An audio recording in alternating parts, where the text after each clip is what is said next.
आज फजर की नमाज के बाद अलस सुबह मैं वीडियो बयान रिकॉर्ड करा रहा हूँ कि कल मुझे बुला के बताया गया है कि 12 साल पहले मरी के किसी रेस्ट हाउस में रहने की बुनियाद पर मुझे, जिसकी मैंने 942 रुपये पेमेंट नहीं की, नाअहल करार दे दिया गया है। ये एक ऐसा भोंडा मजाक है, ये एक ऐसा घटिया मजाक है कि जिसकी जितनी मजम्मत की जाए वो कम है।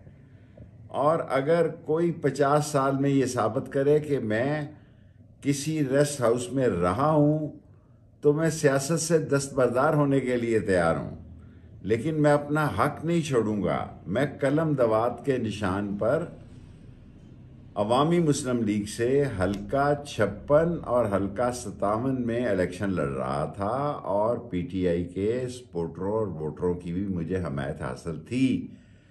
और मेरी वाज़ेह कामयाबी को देखकर इन्होंने मुझे नाअहल करार दिया है। मैं इंशाअल्लाह ताला, कल मैंने पूरी कोशिश की 4 बजे से लेके इस वक्त सुबह फजर तक कि मुझे फैसले की कापी दे दी जाए ताकि सुप्रीम कोर्ट तक मैं अपना हक हासिल करूं।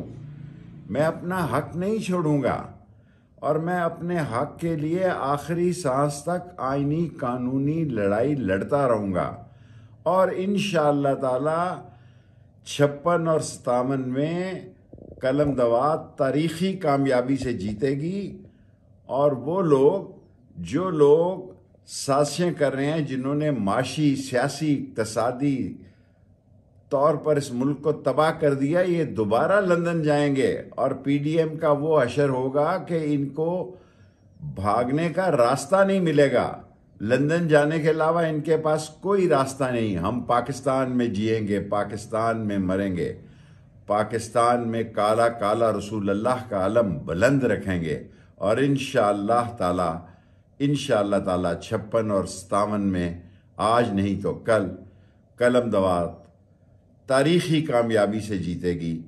पाकिस्तान जिंदाबाद, इस्लाम जिंदाबाद, ख़त्म नबूवत जिंदाबाद, गरीब अवाम जिंदाबाद।